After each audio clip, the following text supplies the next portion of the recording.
홍익표 의원 전화 연결해서 이 국회 원구성 막바지 협상을 비롯해서 정치 현안에 대한 얘기 나누도록 하겠습니다. 홍익표 의원님 안녕하세요. 예, 안녕하세요. 이번에 이제 3선 고지에 오르셨는데 네. 21대 국회가 아직 열리지 못하고 있어서 좀 마음이 많이 좀 무거우실 것 같아요. 근데 제가 소속해 있는 그 기획재정위원회는 일단 회의가 열리긴 했는데 예. 전체적으로 지금 정상화되지 않은 부분에 있어서 매우 국민들께 송구스럽게 생각합니다. 예. 지금 어떤가요? 좀 원구성 협상에 좀 이 합의에 좀 많이 좀 가까워진 것 같은 그런 분위기는 전해지고 있는데. 글쎄요, 어제 여야 양당 원내대표가 하루 종일 아마 좀 저녁 늦게까지 회의를 한 것 같습니다. 예. 국회의장과 함께. 아직 발표가 안 됐고 오늘 아침에 다시 만나기로 돼 있는데 여전히 일부 합의된 부분도 있지만 핵심적인 부분이 법사위 위원장 문제인데 예, 그 그런 것 부분이 같아요. 아직까지는 확실하게 합의에 이르지는 못한 것 같습니다. 예. 이 법제사법위원장 문제가 이 마지막까지 이 원구성 협상에 이제 발목을 잡고 있는데 만약에 합의가 이루어지지 않으면 이 박병석 국회의원장 오늘 오후 2시에 이제 본회의를 예고해 놓고 있잖아요. 예, 그렇습니다. 네. 어떻게 단독으로도 여시게 될까요? 아마 국회의장께서도 상당한 여론의 부담을 안고 지금까지 기다리고 참았던 것으로 알고 있습니다. 예. 사실 여러 가지 우리 당 지지자나 일반 국민 여론을 보면 국회가 문을 열지 못하고 계속 지연되고 있는 것에 대해서 국회의장을 포함한 국회 전반에 대한 비판이 굉장히 높아지고 있습니다. 특히 잘 아시는 것처럼 이번 국회가 시급하게 해야 될 게 제 3차 추경안 처리거든요. 예. 이 3차 추경안 처리를 빨리 하지 않으면 소상공인이나 중소상공인 또는 자영업자에 대한 또 그리고 이 고용 안정을 위한 추경 예산안이 지연됨으로 인해서 막대한 국민적 피해가 예상되기 때문에 네. 이 부분에 대해서는 이제 더 이상 시간을 늦추기에는 의장도 부담이 되고 우리 여당인 민주당도 이제는 도리어 더 시간을 끈다면 일 처리하지 못한 이 여당에 대한 비판도 높아지지 않을까 이런 우려가 되고 있습니다. 네. 아무튼 여러 가지를 감안해서도 이 원구성 협상은 좀 마무리돼서 이 국회가 정상화돼야 되겠다는 생각을 해보는데 좀 국회가 정상화돼야 이 공수처라고 하잖아요. 이 고위공직자 예, 범죄수사처. 네. 이제 법에 따르면 다음 달 15일까지는 이제 출범을 해야 되는 거잖아요. 네네. 근데 그것도 지금 여의치 않은 것 같습니다. 문재인 대통령이 지난주에 또 국회에 요청한 것도 있고요.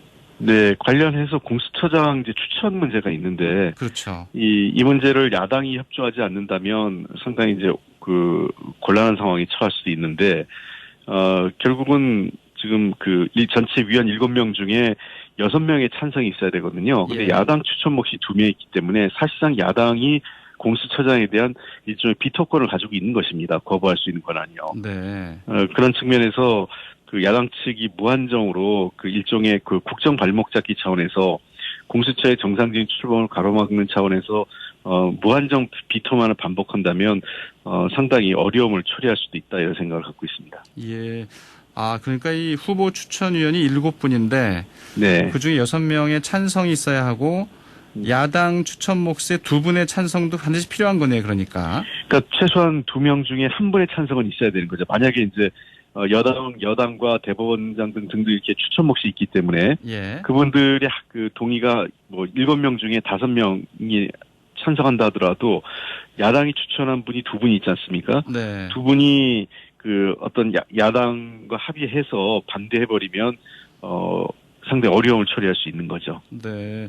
근데 지금 후보 추천위원회도 지금 구성돼 있지 않은 거잖아요, 지금. 그렇습니다. 후보 추천 자체가 지금 아직 이루어지지 않기 때문에 그렇군요. 그렇습니다. 예. 그래서 이제 민주당 백혜련 의원이 대표 발의한 이 또 운영 규칙이 있던데 국회의장이 어떻게 직권으로 이 교섭단체를 지정해서 추천위를 구성할 수 있도록 하는 그런 내용이잖아요. 그 법은 아직 통과되지 않았기 때문에 네. 아마 백혜련 의원 입장에서는 여러 가지 답답한 속에서 법안을 낸 것 같은데요. 네. 어쨌든 공수처 출범 자체가 이미 법안이 통과된 사안이고 국민적 지지도 높은 사안 아니겠습니까? 그래서 야당이 이 문제에 대해서는 본인들이 이미 사실상의 부적절한 인사를 걸러낼 수 있는 권한을 가지고 있기 때문에 충분하게 어느 정도 객관성과 중립성을 확보한 인사에 대해서 네. 인사를 할 수 있도록 위원회 구성에 협조하고 또 위원회가 정상적인 활동을 통해서 객관적인 평가를 바탕으로 위원장을 추천하는 것이 맞다고 생각을 합니다. 예. 이 공수처도 이 해당 소관 상임위는 법사위가 되겠네요. 그렇습니다. 아마 그렇게 될 것 같습니다. 네네. 이 법사위가 뭐 이래저래 현안들이 많은데 지난주 금요일 저녁에 이 서초동에서 이재용 부회장에 대한 검찰 수사 심의위원회 결과가 이제 전해졌잖아요. 예. 뭐 다들 당황하는 분들도 많고 또 이 환영하는 분들도 있고 하는데 의원님께서는 어떻게 보세요? 이 수사 중단 권고까지 나왔는데. 좀 당혹스러웠습니다. 예. 통상적으로 저는 혹여라도 뭐 이재용 부회장과 삼성에 대해서 좀 더 유리한 판결이 나온다면 불기소가 아니라 이제 불구속 수사 네. 정도가 나올 거라고 생각을 했는데 당초 예상을 뛰어넘는 수사 중단과 불기소 결정이 나온 것에 대해서는 저도 상당히 놀랐습니다. 예. 근데 이제 이 검찰수사심의위원회 결과가 나오고 나니까 이 검찰수사심의위원회에 대해서보다 이제 관심을 많이 갖게 된 것 같아요. 예, 그렇습니다. 그러니까 2018년에 시작됐는데 여러 면에서 상당히 좀 이 규정도 그렇고 부실하던데요. 이게 2018년에 이제 문무일 총장 당시에 예. 검찰개혁 차원에서 도입을 했던 것 같습니다.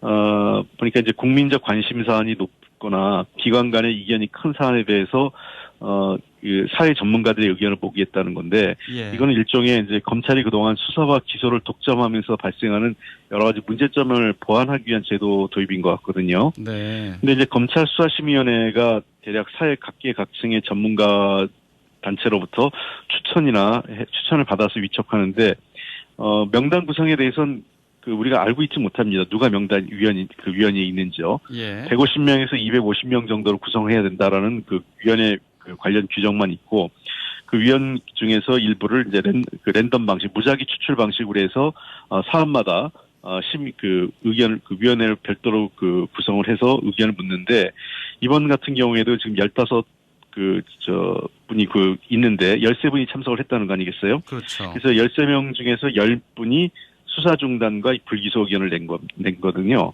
근데 도대체 이분들이 어떤 분들인지 또 왜 이런 결정을 했는지 내용도 전혀 공개되지 않다 보니까 예. 사회적으로 굉장히 여론이 어떤 이에 대한 비판적 여론이 높습니다. 사회단체를 시민사회단체를 포함해서 솔직히 저도 개인적으로 이 결정에 대해서 상당히 어떻게 이 수사 중단과 불기소 의견까지 낼 수 있을까에 대해서는 좀 의아합니다. 예.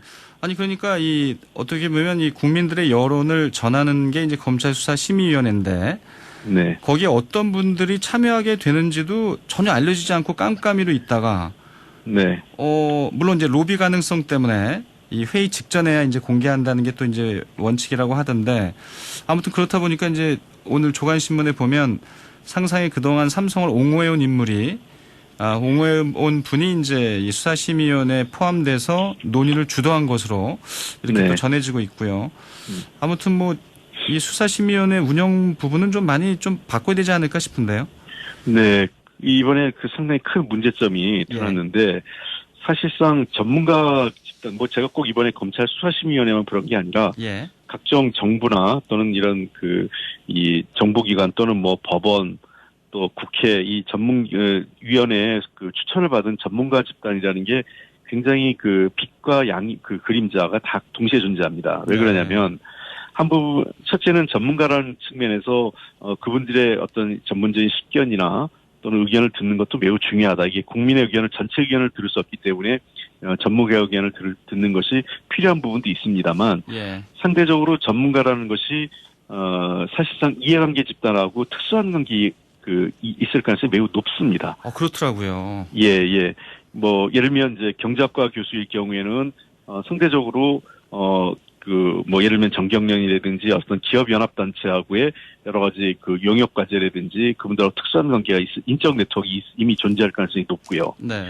또 마찬가지로 어떤 정치적 정치적 자문그룹이라 하더라도 이 경우에는 각 정당과 이해관계가 있기 때문에 어떤 정당의 입장을 대변하고자 예. 들어와서 얘기할 수 있는 개연성도 있기 때문에 전문가 의견을 들을 필요는 있지만 이 전문가 의견에 너무 과도하게 무게를 싣는 것도 문제라고 생각을 합니다. 어쨌든 네. 검찰수사심의위원회도 이 권고 사항이기 때문에 검찰이 무조건 이거를 수용할 필요는 없습니다.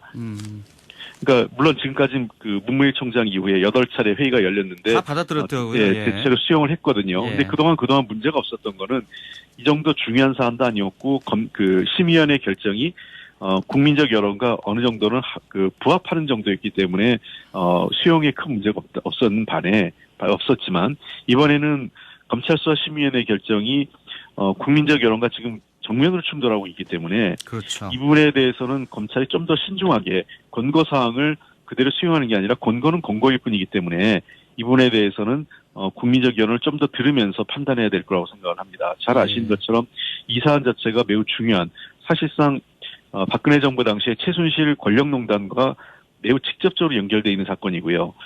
자본주의 시장을 근본적으로 뒤흔드는 이 회계부정과 관련된 문제이기 때문에 이 문제가 단순히 몇 분의 심의위원회가 위원들께서 수사까지 중단해라라고 하는 결정을 내리는 것은 너무 과도하지 않았나 생각을 하고 있습니다. 예.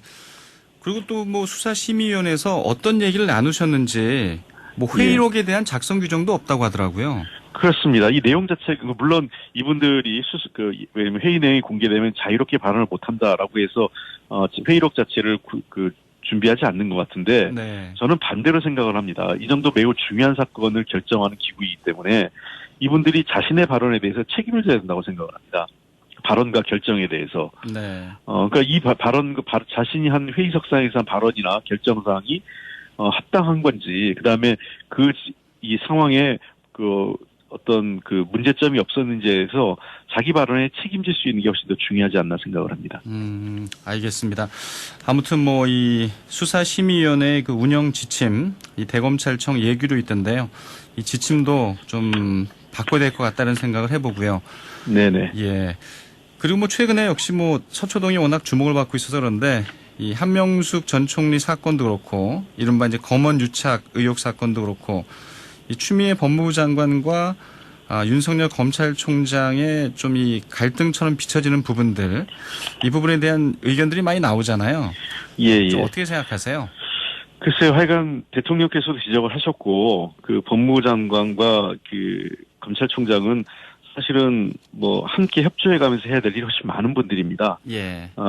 물론 이견이 있고 이견이 다른 부분에 대해서는 서로 토론하고 또 입장을 낼 수 있지만 기본적으로 두 분의 관계는 협조해야 되는 관계고 또 법무부 장관의 법무부 장관이 포괄적으로 지휘하고 또 검찰총장은 행정 체계에서 지휘는 받지만 어떤 상당히 기관의 특성상 독립성과 중립성을 보장받아야 될 기관의 수장이거든요. 네. 그런 측면에서 윤석열 검찰총장과 추미애 장관이 함께 사법 정의를 위해서 힘을 모아주는 것이 더 좋다 생각을 하고 최근의 네. 사건은 본질은 다 떠나서 핵심은 지금 한동훈 검사에 대한 언론과 유착 관계가 있었느냐 없었느냐가 핵심인데 그렇죠. 이 부분에 대해서 지금 이제 윤석열 검찰총장도 부담은 되지 않겠습니까? 왜냐하면 본인의 가장 가까운 왼팔 오른팔 이런 말이 나올 정도로 가까운 측근이었고 이분이 직접적으로 지금 언론과의 수사와 관련돼서 기획을 같이 했다라는 유착과 의혹을 받고 있기 때문에 네. 이 경우에는 그냥 본인이 개입해서 하는 것보다는 객관적으로 법무부의 알겠습니다. 감찰 지시를 수용해서 하는 것이 저는 윤석열 검찰총장에게도 훨씬 더 합리적인 선택이 될 것으로 생각을 하고 이 부분은 객관적인 감찰 네. 조사를 통해서 사실관계를 밝히는 것이 우선이라고 생각을 합니다. 네, 알겠습니다. 오늘 말씀 잘 들었습니다. 네, 감사합니다. 민주당 홍익표 의원이었습니다.